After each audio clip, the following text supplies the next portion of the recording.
আমরা 3টি বিষয় অ্যাড্রেস করেছি, সেগুলো তো আপনারা জেনেছেন যে পোস্টাল ব্যালট ইস্যুতে তারা আমাদের আশ্বস্ত করেছে যে হ্যাঁ এই বিষয়ে ইতিমধ্যে তারা সম্ভবত সিদ্ধান্ত নিয়েছে এবং এই বিষয়টি গুরুতর বিদায় এবং তারা সবাই মিলে ঐক্যমত্যের ভিত্তিতেই তারা সিদ্ধান্ত গ্রহণ করেছে।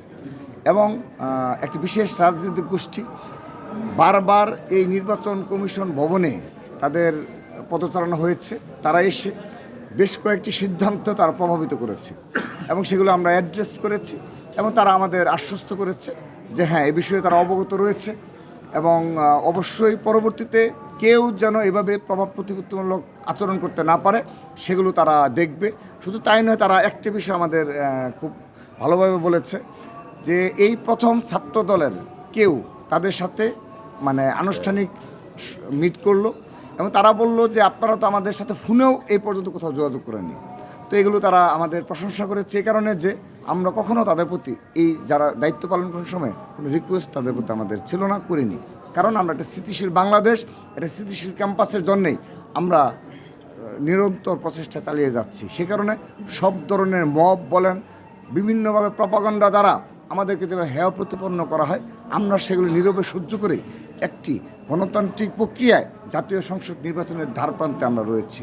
কিন্তু সেই ধারপ্রান্তে এসেও আমাদের সর্বশেষ যকসু নির্বাচনের পরবর্তী বাস্তবতায় দেখেন শাহজালাল বিজ্ঞান ও প্রযুক্তি বিশ্ববিদ্যালয় কেন্দ্রীয় ছাত্র সংসদ নির্বাচনেও একই প্রক্রিয়ায় ইতিমধ্যে মব ক্রিয়েট করে ফেলা হয়েছে। আমরা সকালে এসে এখানে প্রথম আমরা বক্তব্য রেখে বলেছি যে জগন্নাথ বিশ্ববিদ্যালয়ে কী করা হলো, ছাত্রদল নাকি ছাত্র সংসদ নির্বাচন চায় না, আমরা নাকি আমাদের দেশনেত্রী বেগম খালেদা জিয়া যেদিন পরলোক গমন করলেন সেদিন নির্বাচন বন্ধ হয়েছে, এটি নাকি ছাত্রদল বন্ধ করেছে, আমরা নাকি নির্বাচন চাই না। আপনারা সাক্ষী রয়েছেন সেদিন কী ধরনের প্রপাগান্ডা করে 6 তারিখে তার কিন্তু একটা প্রভাব পড়েছে। আমরা যদিও ফাইট করেছি, আমাদের বেশ কয়েকজন সম্পাদক সদস্য কিন্তু জয়লাভ করেছে, কিন্তু দেখেন আমাদের কিন্তু সে ধরনের একটি অবশ্যই এখানে এই বিষয়টা প্রভাব ফেলেছে। ঠিক একইভাবে শাহজালাল বিজ্ঞান ও প্রযুক্তি বিশ্ববিদ্যালয়ে কেন্দ্রীয় ছাত্র সংসদ নির্বাচন উপলক্ষে এই নির্বাচন কমিশন থেকে আমরা অবগত করেছি 3টি চিঠি ইস্যু করা হয়েছে। একটি হলো 5 ডিসেম্বর, হ্যাঁ শিক্ষা মন্ত্রণালয় থেকে, তারপর হলো আপনার 12 জানুয়ারি, 15 জানুয়ারি, অর্থাৎ 3টি চিঠি এখান থেকে ইস্যু করা হয়েছে। তো আমরা তাদের কাছে প্রশ্ন রেখেছি যে কার ইন্ধনে কাদের প্রভাবে আপনি একটি চিঠি ইস্যু হতে পারে, সেটি কেন 3টি চিঠি ইস্যু হবে। তো তারা এটি দুঃখ প্রকাশ করেছে এবং পরবর্তীতে কি সেটি তারা জানাবে এবং আমাদেরকে অনুরোধ জানিয়েছে যে আমরা যেন দয়া করে এখানে তাদের যাতায়াতে যেন আর ব্যাহত না হয়, কারণ যারা বের হচ্ছে তারা নাকি বারবার বিভিন্নভাবে বাধাগ্রস্ত হচ্ছে। আমাদেরকে অনুরোধ জানিয়েছে আমরা যেন কাউকে বাধাগ্রস্ত না করি এবং আমাদের তারা অনুরোধ জানিয়েছে তারা অবশ্যই সবাই মিলে সঠিক সিদ্ধান্ত নেবে। তারা আরেকটি বিষয় আমরা অ্যাড্রেস করেছি যে বাংলাদেশে না পৃথিবীতে কি এমন কোনো নির্বাচন হয় যে নির্বাচনের সর্বশেষ 7 দিন যে কোনো প্রচারণা না চালিয়ে আপনার নির্বাচনে অংশগ্রহণ।